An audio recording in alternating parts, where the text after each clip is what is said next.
I'm going to return a monster like you. Ha ha ha.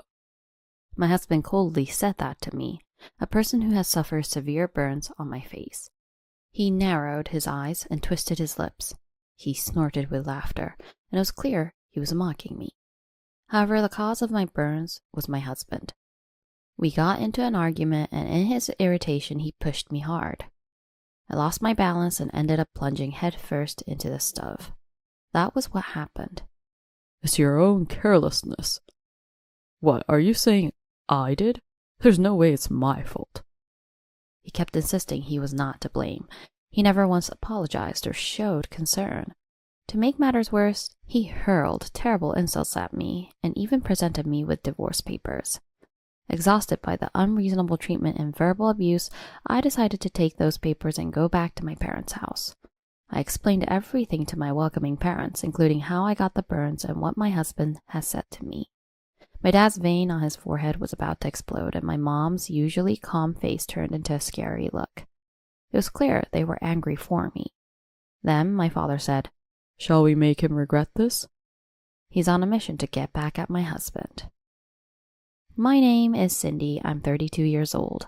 I'm currently single, living at my parents' house and working from home. However, I'm a divorcee. A year ago, I divorced my former husband, Patrick, who was at fault.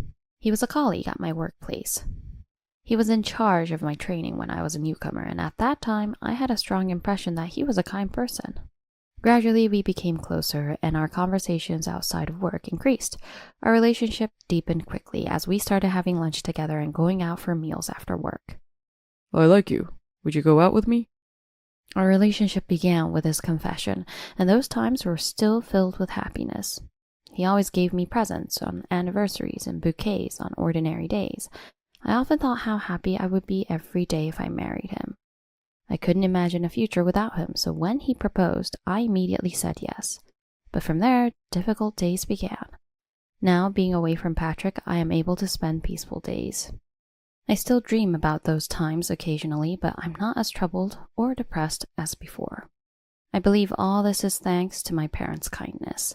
Because they were there, I was able to recover mentally to this extent.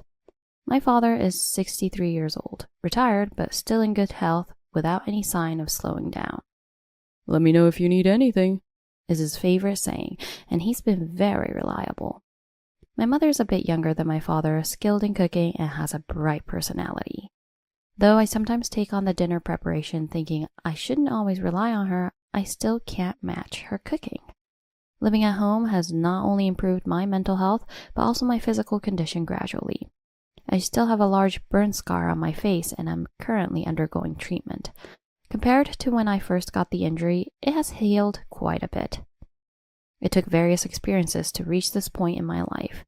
It goes back to about 6 months after I married Patrick, 3 years ago. Sorry, Cindy. Actually, I have a debt.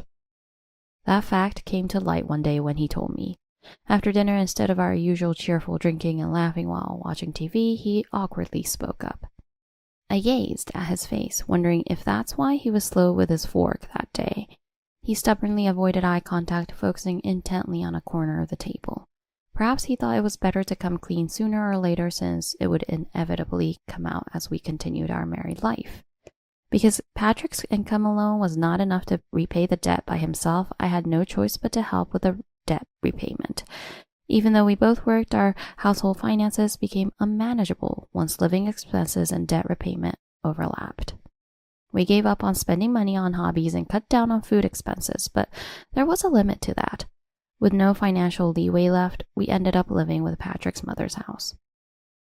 I'm so happy that Patrick and Cindy are living with me. It's been lonely living alone since my husband passed away a few years ago.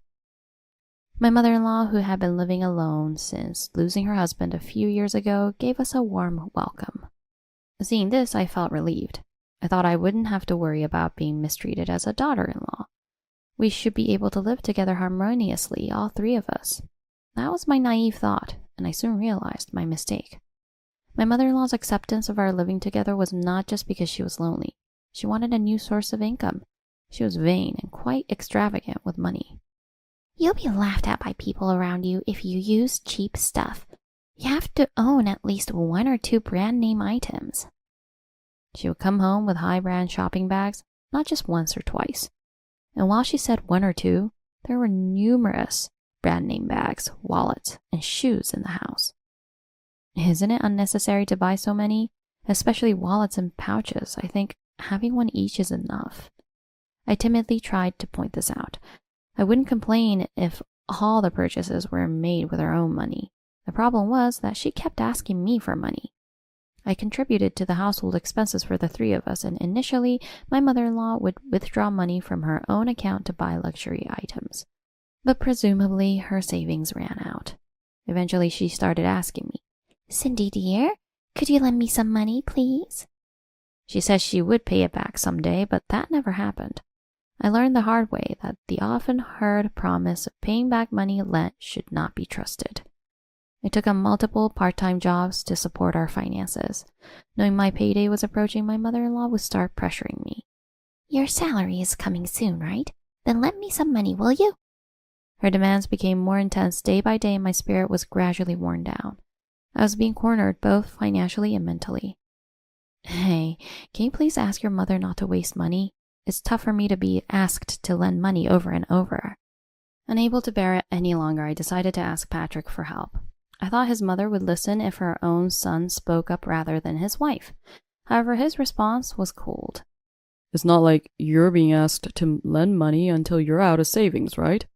Then just listen to what my mom says." Hearing that made my blood boil. His mother had never asked Patrick for money, only me. He could speak so indifferently because he wasn't the one being asked to lend money. Wait, I get it if it's about food or utilities, stuff that involves us both. But why do I have to pay for your mother's bags, jewelry, or decorative items? Isn't that ridiculous? Perhaps irritated by my rare rebuttal, Patrick also started to get agitated. Our argument escalated, and frustrated by the deadlock, he pushed me hard. Normally, I might have staggered a few steps and regained my balance, but perhaps due to consecutive days of work fatigue, I easily lost my balance and plunged headfirst into a nearby stove. "It's hot! It hurts!" I did the bare minimum first aid, like running cold water over it. Given my panicked and irrational behavior, even Patrick must have realized it was serious. Yet, he said dismissively, "Shut up. It'll heal if you just cool it down," showing no concern at all. Having no choice, I called a taxi myself and hurried to the hospital.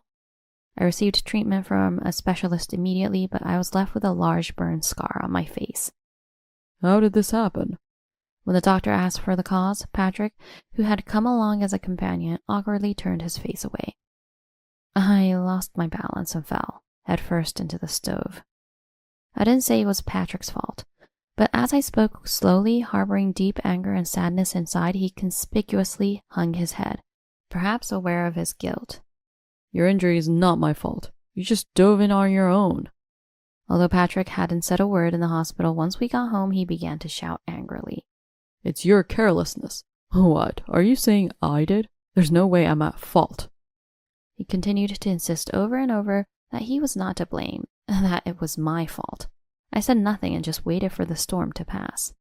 After about 30 minutes, Patrick finally stopped talking, but his irritation did not subside. Breathing heavily, he glared at me, trembling with rage. Then he began to violently open and close drawers in the room as if looking for something. He emerged with a large Boston bag slung over his shoulder. "I can't live with a monster like you. I'm leaving." With that, he left the house, deliberately making his footsteps heard. All I could do was watch his actions, mouth agape. "It's your fault Patrick left. What are you going to do about it?" My mother-in-law, who persistently demanded money and now blamed me, ignoring her own actions. I was not at fault in this situation. In fact, I was the victim. Sure, my words might have triggered the argument, but it all started because she demanded money and Patrick did nothing to stop her. Yet why am I the one being blamed so much? The verbal abuse from my mother-in-law continued for a week until Patrick returned, but he didn't come back because he had cooled down. "Let's get a divorce. I'm returning a monster like you." He presented me with divorce papers. Exhausted by the unreasonable treatment and verbal abuse, I decided to go back to my parents' house with those papers. "What happened?" "You're crying so much. And that burn." Seeing the two of them, I broke down and started crying like a child. My father patted my head, and my mother gently led me to the living room. I explained in detail what had happened at my in-laws' house, and about the verbal abuse from Patrick and his mother through my sobs. My dad's vein on his forehead was about to explode, and my mom's usually calm face turned into a scary look. Patrick said he's returning a monster like me. Unforgivable. To say such things to our precious daughter. My mother looked to my father for agreement. Yes. Cindy, shall we make them regret this? It was clear he was referring to Patrick and his mother. I nodded. What they had done to me was unforgivable. I refused to suffer in silence, bearing anger and regret. Upon confirming my decision, my father, using the skills he acquired during his active career, began to devise a plan. Cindy, did he have a personal credit card? No, we had a family one. With that answer, my father started by checking the card's history. Upon reviewing the online statements, he discovered something. Patrick has stayed at the same hotel outside the county several times in the past few months. He had also dined out multiple times before and after those stays. It might seem like just a trip or business travel. However, my father felt something was off and quickly found out the exact locations Patrick had visited, then left to go there himself. His agility was astonishing. A few days later, my father returned home with a somewhat triumphant look. In his hand was an envelope loaded with implications. We got him. I've obtained plenty of evidence of his infidelity. As he said this and opened the envelope, there lay a series of photos capturing Patrick in the act of cheating. It was unforgivable that he had been with other women while I struggled to earn money. Thanks to his professional skills in moving unnoticed, my father had managed to gather material to corner Patrick. I called him. What do you want, monster? You still have something for me? You're not hoping for a reunion, are you? His opening remarks left me dumbfounded. As if I would want that. What are you talking about? We haven't filed the divorce papers yet. Can you come over to my parents' house to talk about the divorce? I knew he would come, wanting to be rid of me as soon as possible. Sure enough, an hour after the call, the doorbell rang. As I opened the door to let him in, Patrick was catching his breath as if he had run here, desperate to be done with me. Let's get straight to the point. You've been cheating for a while, haven't you? Planning to divorce before getting caught was your plan, right? No sooner had Patrick sat down than my father launched into the heart of the matter, causing Patrick's breath to become even more erratic. No, what are you talking about? I haven't done anything like that.